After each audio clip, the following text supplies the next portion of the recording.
Thirstywater's Bible in a Year presents the New American Standard Bible, 1995 edition. Day 50, Numbers chapters 18 through 20.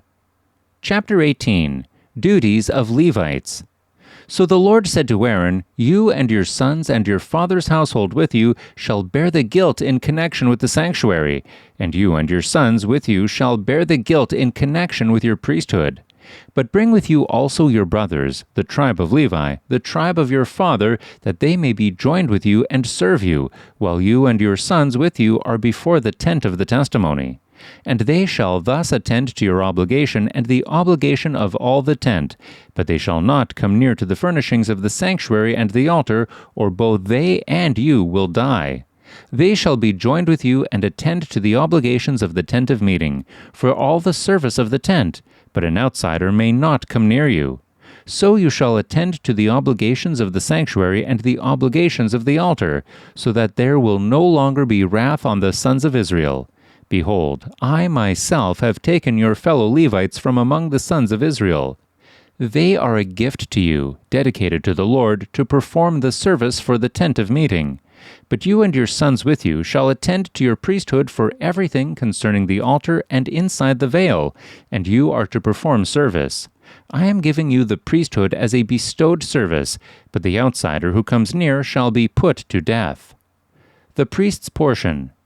Then the Lord spoke to Aaron, "Now behold, I myself have given you charge of my offerings.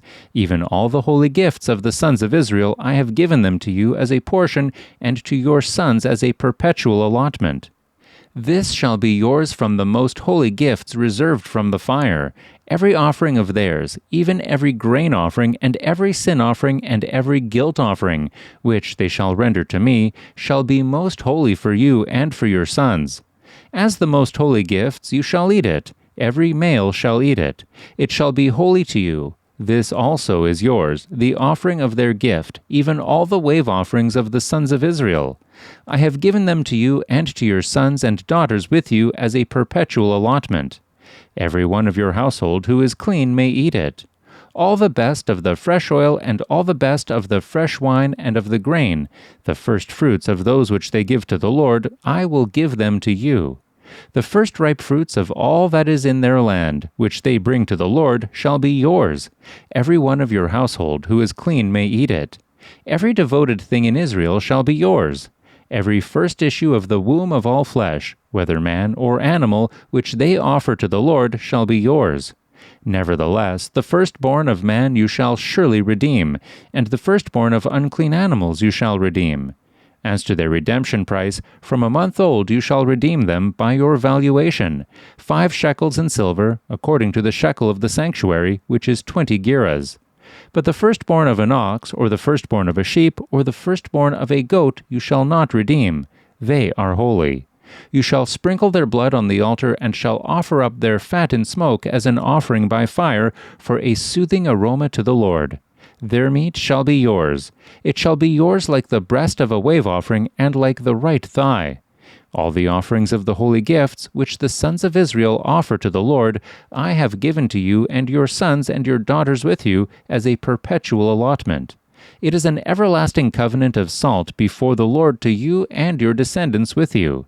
Then the Lord said to Aaron, "You shall have no inheritance in their land, nor own any portion among them. I am your portion and your inheritance among the sons of Israel." To the sons of Levi, behold, I have given all the tithe in Israel for an inheritance, in return for their service which they perform, the service of the tent of meeting. The sons of Israel shall not come near the tent of meeting again, or they will bear sin and die. Only the Levites shall perform the service of the tent of meeting, and they shall bear their iniquity. It shall be a perpetual statute throughout your generations, and among the sons of Israel they shall have no inheritance. For the tithe of the sons of Israel, which they offer as an offering to the Lord, I have given to the Levites for an inheritance. Therefore I have said concerning them, they shall have no inheritance among the sons of Israel. Then the Lord spoke to Moses, saying, "Moreover, you shall speak to the Levites, and say to them, When you take from the sons of Israel the tithe which I have given you from them for your inheritance, then you shall present an offering from it to the Lord, a tithe of the tithe. Your offering shall be reckoned to you as the grain from the threshing floor, or the full produce from the wine vat. So you shall also present an offering to the Lord from your tithes, which you receive from the sons of Israel, and from it you shall give the Lord's offering to Aaron the priest. Out of all your gifts you shall present every offering due to the Lord, from all the best of them, the sacred part from them. You shall say to them, when you have offered from it the best of it, then the rest shall be reckoned to the Levites as the product of the threshing floor, and as the product of the wine vat. You may eat it anywhere, you and your households, for it is your compensation in return for your service in the tent of meeting. You will bear no sin by reason of it when you have offered the best of it, but you shall not profane the sacred gifts of the sons of Israel, or you will die. Chapter 19. Ordinance of the Red Heifer. Then the Lord spoke to Moses and Aaron, saying, This is the statute of the law which the Lord has commanded, saying, Speak to the sons of Israel, that they bring you an unblemished red heifer, in which is no defect, and on which a yoke has never been placed. You shall give it to Eleazar the priest, and it shall be brought outside the camp, and be slaughtered in his presence. Next, Eleazar the priest shall take some of its blood with his finger and sprinkle some of its blood toward the front of the tent of meeting 7 times. Then the heifer shall be burned in his sight. Its hide and its flesh and its blood, with its refuse, shall be burned. The priest shall take cedar wood and hyssop and scarlet material and cast it into the midst of the burning heifer. The priest shall then wash his clothes and bathe his body in water, and afterward come into the camp, but the priest shall be unclean until evening. The one who burns it shall also wash his clothes in water, and bathe his body in water, and shall be unclean until evening. Now a man who is clean shall gather up the ashes of the heifer, and deposit them outside the camp in a clean place, and the congregation of the sons of Israel shall keep it as water to remove impurity. It is purification from sin. The one who gathers the ashes of the heifer shall wash his clothes and be unclean until evening, and it shall be a perpetual statute to the sons of Israel and to the alien who sojourns among them. The one who touches the corpse of any person shall be unclean for 7 days. That one shall purify himself from uncleanness with the water on the 3rd day and on the 7th day, and then he will be clean. But if he does not purify himself on the 3rd day and on the 7th day, he will not be clean. Anyone who touches a corpse, the body of a man who has died, and does not purify himself, defiles the tabernacle of the Lord, and that person shall be cut off from Israel. Because the water for impurity was not sprinkled on him, he shall be unclean. His uncleanness is still on him.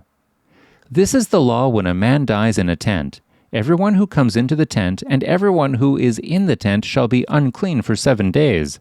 Every open vessel, which has no covering tied down on it, shall be unclean. Also, anyone who in the open field touches one who has been slain with a sword, or who has died naturally, or a human bone, or a grave, shall be unclean for 7 days. Then for the unclean person they shall take some of the ashes of the burnt purification from sin, and flowing water shall be added to them in a vessel.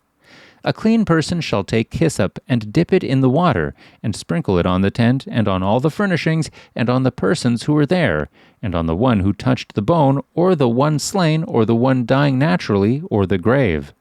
Then the clean person shall sprinkle on the unclean on the 3rd day and on the 7th day, and on the 7th day he shall purify him from uncleanness, and he shall wash his clothes and bathe himself in water, and shall be clean by evening. But the man who is unclean and does not purify himself from uncleanness, that person shall be cut off from the midst of the assembly, because he has defiled the sanctuary of the Lord. The water for impurity has not been sprinkled on him. He is unclean. So it shall be a perpetual statute for them. And he who sprinkles the water for impurity shall wash his clothes, and he who touches the water for impurity shall be unclean until evening. Furthermore, anything that the unclean person touches shall be unclean, and the person who touches it shall be unclean until evening. Chapter 20. Death of Miriam. Then the sons of Israel, the whole congregation, came to the wilderness of Zin in the 1st month, and the people stayed at Kadesh. Now Miriam died there and was buried there. There was no water for the congregation, and they assembled themselves against Moses and Aaron. The people thus contended with Moses and spoke, saying, If only we had perished when our brothers perished before the Lord! Why then have you brought the Lord's assembly into this wilderness, for us and our beasts to die here? Why have you made us come up from Egypt to bring us into this wretched place? It is not a place of grain, or figs, or vines, or pomegranates, nor is there water to drink.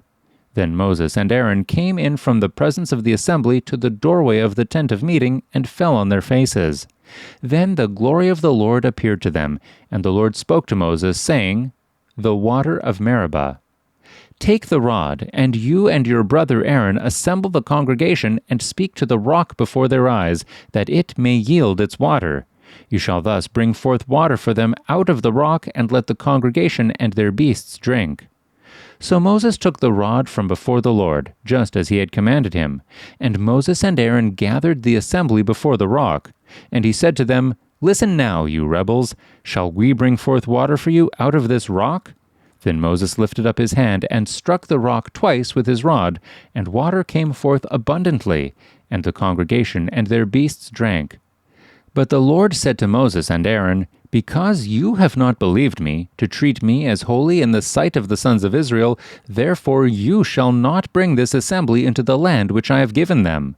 Those were the waters of Meribah, because the sons of Israel contended with the Lord, and he proved himself holy among them. From Kadesh, Moses then sent messengers to the king of Edom. Thus your brother Israel has said, You know all the hardship that has befallen us, that our fathers went down to Egypt, and we stayed in Egypt a long time, and the Egyptians treated us and our fathers badly. But when we cried out to the Lord, he heard our voice and sent an angel and brought us out from Egypt. Now behold, we are at Kadesh, a town on the edge of your territory. Please let us pass through your land. We will not pass through field or through vineyard. We will not even drink water from a well. We will go along the king's highway, not turning to the right or left, until we pass through your territory. Edom, however, said to him, You shall not pass through us, or I will come out with the sword against you. Again, the sons of Israel said to him, We will go up by the highway. If I and my livestock do drink any of your water, then I will pay its price. Let me only pass through on my feet, nothing else. But he said, You shall not pass through. And Edom came out against him with a heavy force and with a strong hand. Thus Edom refused to allow Israel to pass through his territory, so Israel turned away from him. Now when they set out from Kadesh, the sons of Israel, the whole congregation, came to Mount Hor. Death of Aaron. Then the Lord spoke to Moses and Aaron at Mount Hor by the border of the land of Edom, saying, Aaron will be gathered to his people, for he shall not enter the land which I have given to the sons of Israel, because you rebelled against my command at the waters of Meribah. Take Aaron and his son Eleazar, and bring them up to Mount Hor, and strip Aaron of his garments, and put them on his son Eleazar. So Aaron will be gathered to his people, and will die there. So Moses did just as the Lord had commanded, and they went up to Mount Hor in the sight of all the congregation.